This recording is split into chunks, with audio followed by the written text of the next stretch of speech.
និច្ចាក្រសាសំបងអើយបងអូនលួចអានចាំដឹងសពសែក្តីត្រង់ញរំធិនស្ទើស្លឹងស្មើទេបងអើយបងចឹងតែលាក់ស្អីព្រោះអីខ្មាបងចុតថ្មីមិនជ្រៀងកាច់ក្រៃចំណាំបងអើយបងដូចដើរមកកម្មឲ្យស្លាប់តែម្ដងទឹកភ្នែកដែលស្រក់វាស្រែកក្របងអើយបងបាទសូមគោរពជំរាបសួរពុកម៉ែបងប្អូនជាទីគោរពនិងជាទីរាប់អានពីខ្ញុំបាទតាន់ចន្ទថាតាមរយៈបទចម្រៀងដែលខ្ញុំបាទបានដាក់នៅលើក្បាលព័ត៌មានខាងមុខបន្តិចនេះប្រកាសជាពុកម៉ែបងប្អូនសម្ដែងការចាប់អារម្មណ៍ឲ្យមកទៅតាមរយៈទឹកដមសម្លេងយ៉ាងក្រអ៊ូនក្រអៅដែលជាការបកស្រាយរបស់ក្មួយស្រីច័ន្ទដារាវតីបាទដែលជាយុវតីមួយរូបកំពុងតែទទួលបានការគាំទ្រខ្លាំងណាស់ឃើញថាថ្មីនេះខ្ញុំក៏បានទៅដល់គេហដ្ឋានរបស់ក្មួយស្រីនៅឯខាងស្រុកកំរៀងជាមួយនឹងបងជាតិកាមេរ៉ាពុកម៉ែបងប្អូនបាទហើយក៏បានសំណូមពរនៅឲ្យក្មួយស្រីបកស្រាយនៅបទចម្រៀងបាន 4-5 បទដែរពុកម៉ែបងប្អូនបាទហើយក្នុងចំណោមបទចម្រៀងទាំងអស់នោះនៅពេលដែលបានស្ដាប់នៅទឹកដមសំនៀងដ៏ក្រអ៊ូនក្រអៅរបស់ក្មួយស្រីបាទឃើញថាភាពហត់នឿយនិងទុក្ខកង្វល់ផ្សេងៗបានរសាត់អណ្ដែតទៅឆ្ងាយហើយស្របនឹងបរិយាកាសដែលក្មួយស្រីបានឈរបកស្រាយនៅបទចម្រៀងក្នុងខ្ចោះមួយបាទនៅប្របតាមមាត់ស្ទឹងនៃខេត្តពោធិ៍សាត់នោះកាន់តែធ្វើឲ្យអារម្មណ៍របស់អ្នកស្ដាប់ជាក់ស្ដែងដូចជាខ្ញុំបាទតាន់ចន្ទថានៅក្នុងឱកាសនោះអណ្ដែតអណ្ដូងទៅតាមនៅអត្ថន័យនៃបទចម្រៀងជាពិសេសទឹកដមសំនៀងដ៏ក្អួនក្អៅរបស់ក្មួយស្រីតែម្ដងបាទហើយនៅពេលដែលខ្ញុំបាទតាន់ចន្ទថាបានចុះទៅដល់នៅគេហដ្ឋានរបស់ក្មួយស្រីក៏ដូចជាបានជួបនៅក្មួយស្រីផ្ទាល់ពុកម៉ែបងប្អូនបាទអ្វីដែលខ្ញុំបានសង្កេតឃើញនោះក្រៅពីទឹកដមសំនៀងដ៏ក្រអួនក្រអៅដែលយើងអាចនិយាយបានថាគឺជាទំពាំងស្នងរស័យផ្នែកសិល្បៈកម្ររកបានណាស់ពុកម៉ែបងប្អូនបាទយុវតីដែលមានសមត្ថភាពដោយក្មួយស្រីគឺកម្ររកបានណាស់ហើយអ្វីដែលជាពិសេសនោះអត្តចរិតលក្ខណៈរបស់ក្មួយស្រីទាំងក្រុមគ្រួសារ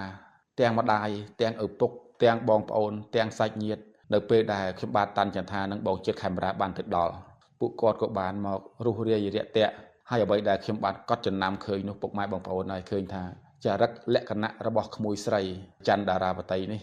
គឺស្រគត់ស្រគំដឹងចាស់ដឹងទុំចេះអោននំតូនល្អណាស់បាទនេះហើយគឺជាគេហៅថាក្របពូជសិល្បៈដើម្បីជួយសាបព្រោះនៅសិល្បៈរបស់ខ្មែរយើងពុកម៉ែបងប្អូនបាទហើយបើតាមដែលខ្ញុំបាទបានចុះទៅផ្ទាល់ពុកម៉ែបងប្អូនបាទបើសង្កេតពីគេហៅថាកត្តាជីវភាពរបស់ក្មួយស្រីក៏មានភាពលំបាកផងដែរពុកម៉ែបងប្អូនបាទប៉ុន្តែក្មួយស្រីមានចិត្តខិតខំនឹងការតស៊ូបាទទាំងការងារជួយគ្រួសារទាំងការរៀនសូត្រទាំងការស្រឡាញ់នៅវិស័យសិល្បៈនៅពេលដែលខ្ញុំបាទបានពំនាំនៅរូបភាពទាំងនេះមកផ្សព្វផ្សាយឲ្យពុកម៉ែបងប្អូនបានស្ដាប់ក៏ដូចជាបានទស្សនាប្រសិនបើជាពុកម៉ែបងប្អូនដែលអស់លោកមានជីវភាពទូធា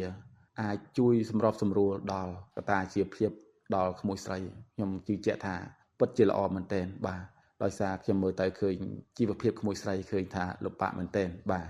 នឹងហើយពុកម៉ែបងប្អូនបាទក្រោយពីខ្ញុំបាទបានអត្ថាធិប្បាយពាក់ព័ន្ធទៅនឹងរូបភាពដែលខ្ញុំបាទបានចុះទៅឃើញនោះឥឡូវសូមឲ្យពុកម៉ែបងប្អូនងាកមកស្ដាប់នៅបទចម្រៀងចិត្តម៉ាយមច្ចរាជដែលជាសំនៀងដើមរបស់លោកយាយរស់ស្រីសុធាបាទហើយជាការបកស្រាយសារជាថ្មីឡើងវិញដោយក្មួយស្រីច័ន្ទដារាវតីថ្ងៃមិញចិនខ្ញុំនៅសង្ឃឹមបាត់បងអើយបងថាបងអាណិនមកថាមួយតោដើរតាមរែក្រោយនៅបាត្រង់បងអើយបងហើយលួចទិញសំទាំងក្តីស្រមៃជីវិតបបផារូបរួសំសាបងអើយបង